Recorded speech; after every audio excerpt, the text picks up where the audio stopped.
Welcome to the Nevis Newscast for Friday, January 6th, 2023. I'm Donis Wilkinson Keynes.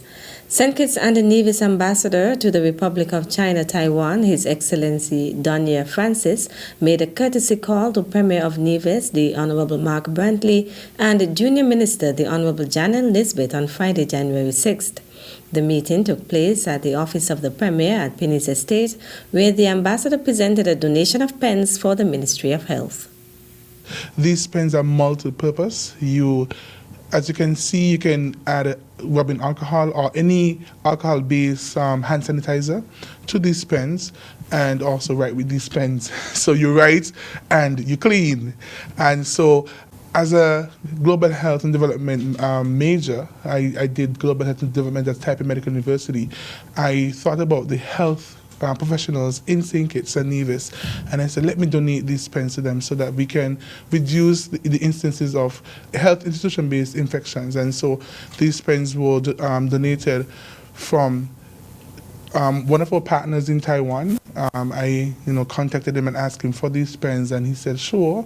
And I thought about giving St. Kitts and Nevis something, and what is better than a pen, especially during the season where flu and other illnesses and infections are appearing, and COVID is still lingering in St. Kitts and Nevis. And so I am happy to be able to donate these pens to the Nevis Island Administration and to the Ministry of Health on Nevis. The Honorable Janelle Nisbet accepted the donation in her capacity of Junior Minister of Health.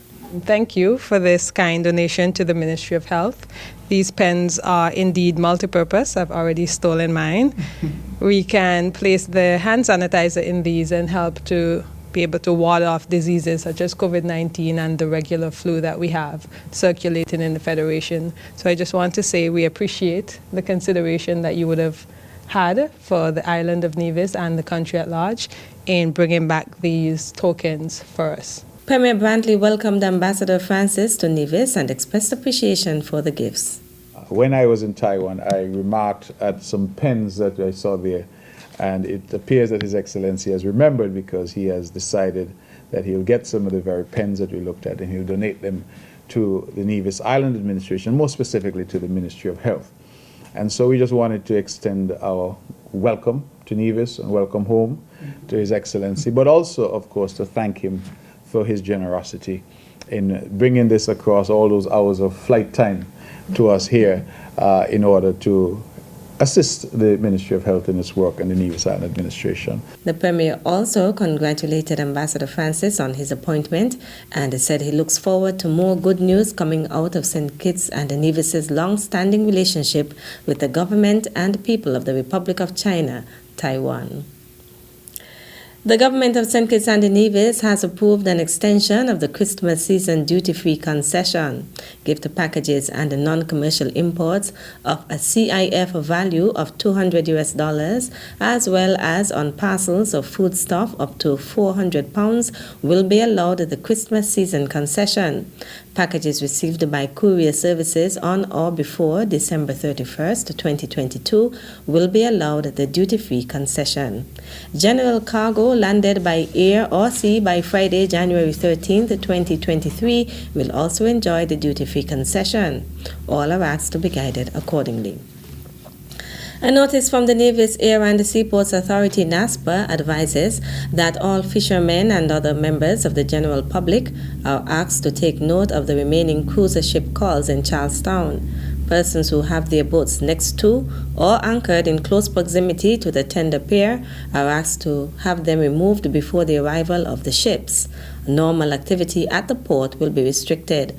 This is an international requirement, and therefore your fullest cooperation will be greatly appreciated. The remaining cruiser ship calls in Charlestown are scheduled for Sunday, January 8th, Monday, January 9th, Wednesday, January 11th, Sunday, January 15th, Monday, January 16th, Sunday, January 22nd, Wednesday, January 25th, Thursday, January 26th, Friday, January 27th, and Monday, January 30th.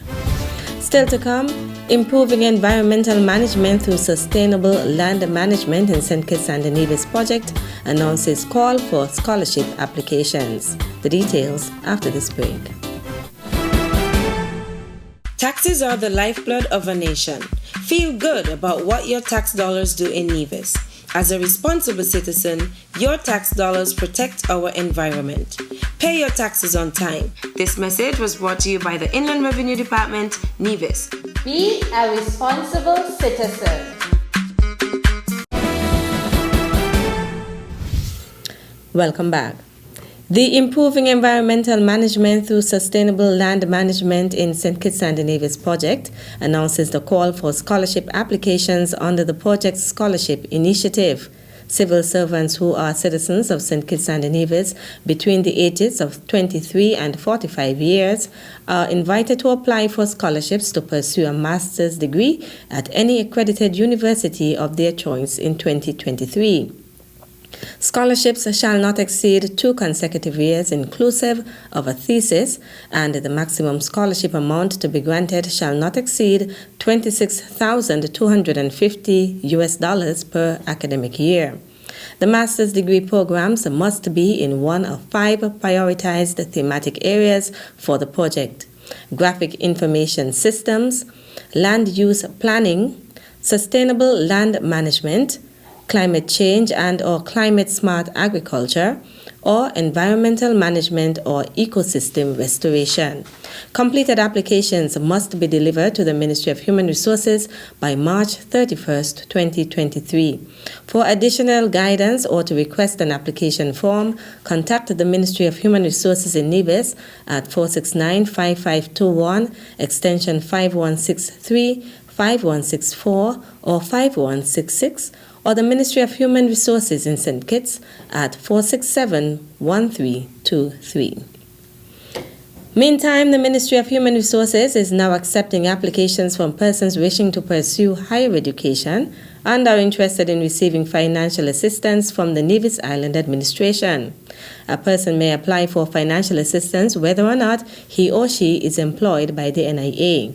Interested persons must submit a cover letter addressed to Edson Elliott, Permanent Secretary, Ministry of Human Resources, requesting financial assistance. The letter should also state the course of study, why you wish to undergo the specified field of education, and how such training will influence your professional development, how your professional development will contribute to the Federation of St. Kitts and Nevis, and the commencement date and expected duration of studies.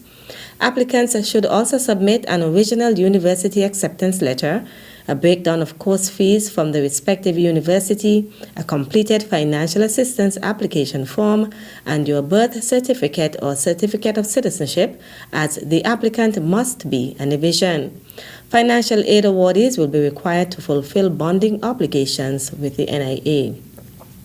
Applications must be delivered to the Ministry of Human Resources by March 31st, 2023.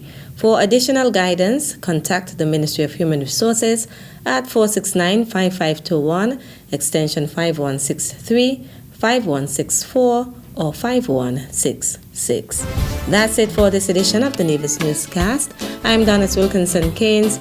On behalf of all of us here at the Department of Information, have an enjoyable weekend and thank you for viewing.